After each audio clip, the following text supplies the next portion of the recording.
What does FooBar mean? Ever heard the term FooBar while diving into the world of coding and tech? Sounds goofy, right? Well, it has a whimsical history. It began as just FOO during World War II, a placeholder name used by radio operators. Appeal to novelty much? Then, loving geeks paired it up with bar. Why? Because why not? Bar was another placeholder term used back then. Together they sound catchy, like a name of a retro arcade game. FooBar is essentially the John Doe of programming variables. When developers are wrangling mysterious code creatures, they wear their FooBar cape. Sometimes they throw in Baz just to spice things up.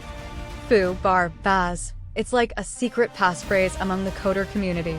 Whether it's Python, Java, or just some trial code, the Karate Kid of coding, FooBar rules them all.